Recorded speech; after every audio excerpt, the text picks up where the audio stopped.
বাঙালির নাকি 12 মাসে 13 পার্বণ। কথাটা যে বলেছিল মন্দ বলেনি। বাঙালির সর্বক্ষণ কিছু না কিছু পুজো পার্বণ অনুষ্ঠান লেগেই আছে। এই যেমন ধরো নববর্ষ থেকে শুরু করে রথ, গুরু পূর্ণিমা, জন্মাষ্টমী, দুর্গা পূজা, কালী পূজা, বাসন্তী পূজা ইত্যাদি। এইগুলো হচ্ছে ফিক্স, কিন্তু কিছু কিছু পূজা পার্বণ অনুষ্ঠান আছে যেগুলো পার্টিকুলার কিছু কিছু স্থান বিশেষ। এই যেমন ধরো আমার গ্রাম ফতেপুরে মা দিদি ঠাকুরের গাজন। তো এই গাজন সম্পর্কে অনেক কিছু জিনিস আছে যেগুলো তোমাদেরকে বলার আছে, অনেক কিছু জিনিস দেখানোর আছে। এইভাবে অগোছালো ভাবে নয়, শুরুটা শুরু থেকেই করা যাক। তো চলো প্রত্যেকবার যেভাবে শুরু করি। So here we go. তো অলরাইট, আমরা গাজনতলার উদ্দেশ্যে রওনা দিয়ে দিয়েছি। তো ওইখানে যে দুটো জিনিস হয় আজকে রাত গাজনে, একটা হচ্ছে গাজনতলায় কিছু গান বাজনা হয়, নাচ হয় অল্প স্বল্প, আর যেটা হয় সেটা হচ্ছে আতশবাজি প্রদর্শনী। তো আতশবাজি প্রদর্শনী আজকে রাতেও হয় এবং আগামীকাল ভোরবেলাতেও হয়। তো আজকে রাতেরটা দেখাবো অবশ্যই তোমাদেরকে, এবং দারুণ সুন্দর আতশবাজি প্রদর্শনী হয়। কালকেরটা দেখাতে পারবো নাকি আমি ঠিক বলতে পারছি না, কারণ কালকে ভোরবেলায় হয়, আর ভোরবেলায় ঘুম ভাঙবে নাকি আমি জানি না। তো চলো দেখাচ্ছি, আরও অনেক কিছু জিনিস আছে।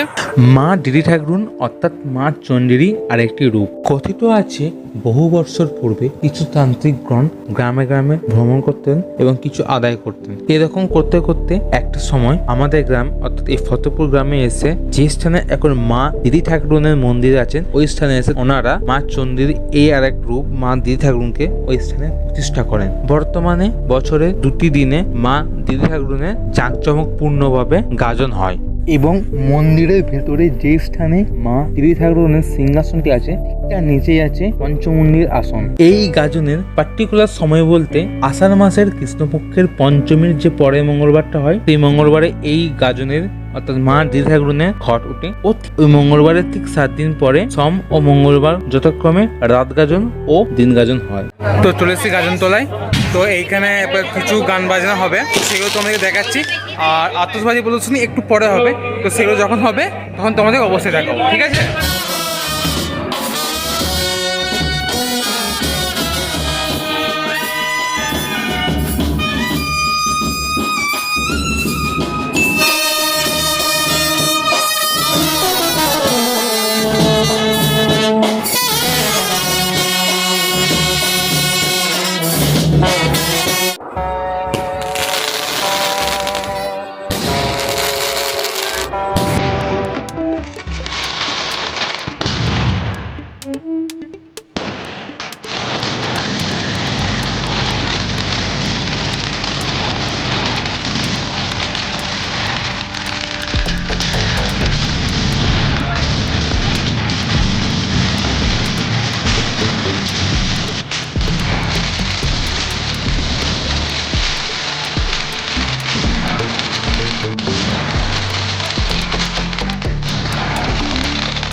এই ছিল রাত গাজনের কিছু টুকিটাকি অনুষ্ঠান এবং আতশবাজি প্রদর্শনী। তো আজকে দিন গাজনের দিনেও ভোরবেলায় আতশবাজি প্রদর্শনী হয়, তো আমাকে দেখিয়ে দিচ্ছি।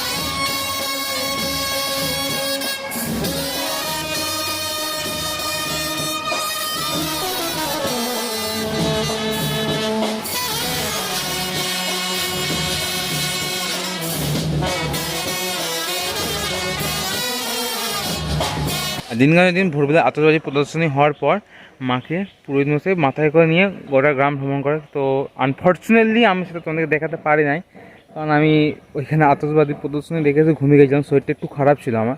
আর আজকে পুজো মণ্ডপে মায়ের পুজো হয়, বলিদান হয়, আরতি হয়, হোমযজ্ঞ হয়। বলিদানটা তো আমি তোমাদেরকে দেখাচ্ছি না, কারণ ওটা অনেকে সহ্য করতে পারে না। আর তাছাড়াও ওইখানে অনেক দোকানদানি বসে, মানে মেলার মতো অনেক দোকান বসে, খাবার স্টেশনারি দোকান এসব অনেক বসে, সেগুলো তোমাদেরকে দেখাবো।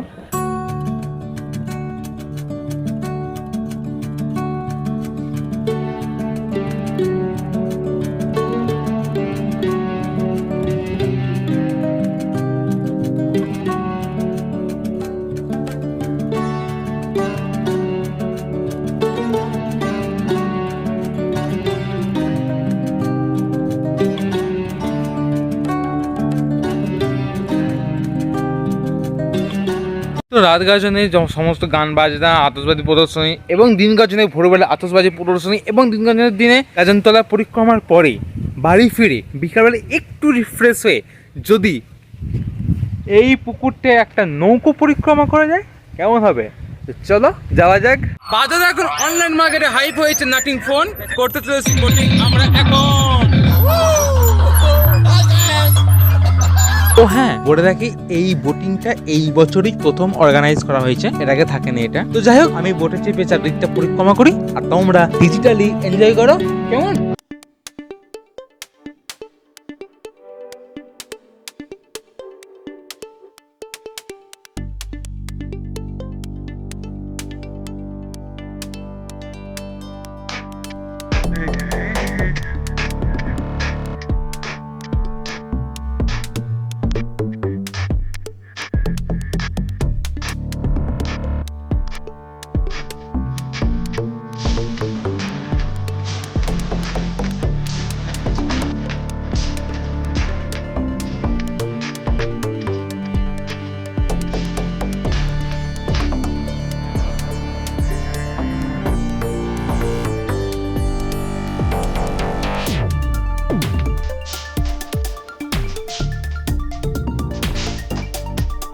তো এই ছিল আমার গ্রামের মা দিদি ঠাকুরুনের সেই গাজন।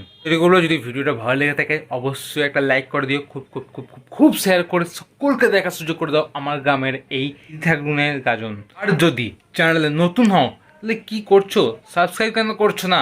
এত গ্যাপ নন সাবস্ক্রাইবার সাবস্ক্রাইবের মধ্যে, এইটা প্লিজ করো না, প্লিজ প্লিজ প্লিজ একটা সাবস্ক্রাইব করে দাও। এখানে কিন্তু টাকা লাগে না, ডিজনি হটস্টার বা জি5-এর মতন এখানে কিন্তু টাকা লাগে না, ফ্রি সাবস্ক্রিপশন। তাই লাল রঙের বাটনটা মেরে দাও, নেই না মানে ফোনটাই যেন ঘুষি ওঠে না, টুক করে ক্লিক করে দিও, ঠিক আছে? তো আর কি এইটুকুই, দেখা হচ্ছে পরবর্তী আবার নতুন কোনো ভ্লগে। তো দেখা হচ্ছে, টাটা বাই।